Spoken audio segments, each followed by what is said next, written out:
La Bible est claire. Il y a des saisons de ta vie qui sont marquées du sceau de la saison des pleurs. Selon Jean chapitre 11, lorsque Marie s'éleva et qu'elle sortit, les gens disent, elle va comme ça au sépulcre pour pleurer.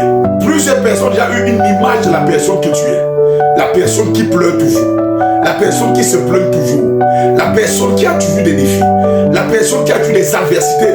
Et la personne dans son quotidien n'est parsemé que des pleurs, de lamentations, de crises, de problèmes, de maladies et bien d'autres. Mais Dieu, ce matin, me dit de te dire, ce jour, la sortie de Marie était spéciale. Elle avait changé de destination. Elle n'allait plus pour pleurer, mais la Bible dit, elle avait reçu une seule information. Le maître t'appelle. Je sais que tu vas me dire, rien n'a marché jusqu'à aujourd'hui. Mais si tu décides d'écouter l'appel du maître dans ta vie et d'obéir à sa voix, je sais une chose, ta condition changera. Marie n'est sortie plus pour le sépulcre, mais elle est sortie pour aller à la rencontre de la résurrection et de la vie. Elle est sortie pour la rencontre du grand Je suis. Elle a rencontré le Christ, Jésus-Christ de Nazareth. L'homme qui a tout pouvoir.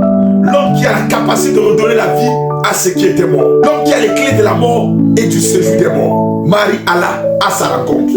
Pendant que plusieurs disaient, elle s'en va comme ça pleurer, Marie allait comme ça à la rencontre de sa résurrection. Enfant de Dieu, veut te dire une chose. Profite de cette matinée de gloire et de grâce pour te dire que ta saison de lamentation est terminée. Mais la seule chose que tu as à faire, c'est d'écouter la voix du maître. C'est de décider de suivre le maître. C'est d'essayer de changer de direction et de dire au maître, je veux venir vers toi.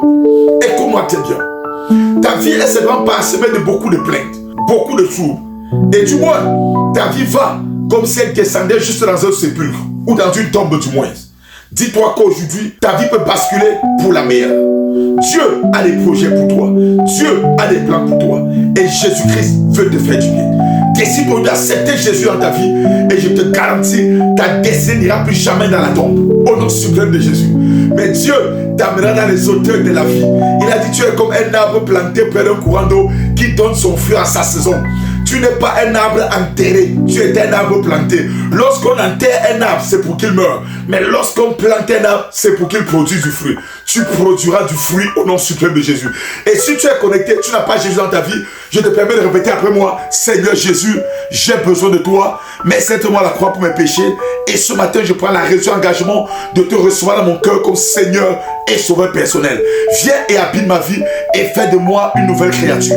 Par l'effusion de ton Saint-Père, je confesse que les choses anciennes sont passées et que toutes choses sont devenues nouvelles. Je prends l'engagement et la résolution de marcher à nouveauté de vie jusqu'à ce que tu reviennes. Que ton nom soit béni, que ton nom soit loué et adoré dans ma vie. Au nom de Nazareth, j'ai ainsi prié. Je décrète et je déclare sur ma vie, je suis enfant de Dieu.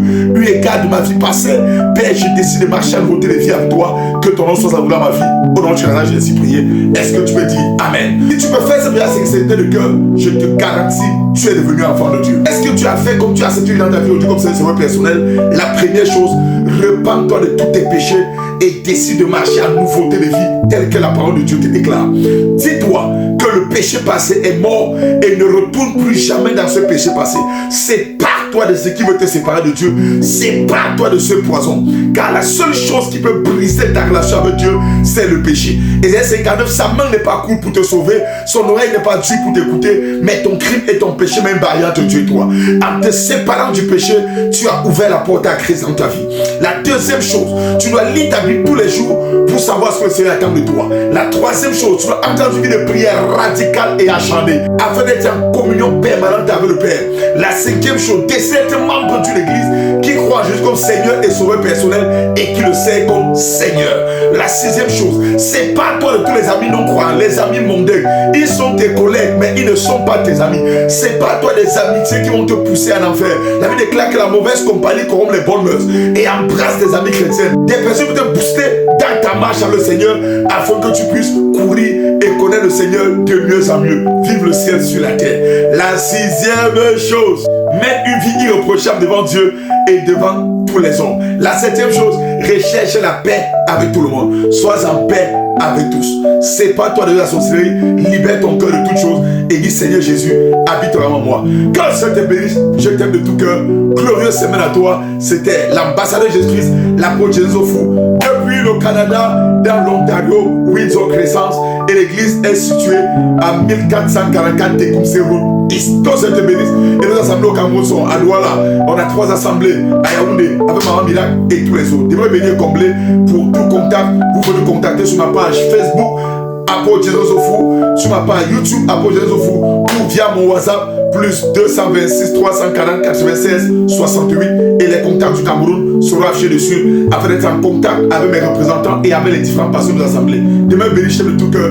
Glorieuse semaine, semaine des surprises positives, semaine des surprises extraordinaires. Le ciel te surprend cette semaine au nom de Jésus de Nazareth. Est-ce que tu peux dire Amen? Ciao!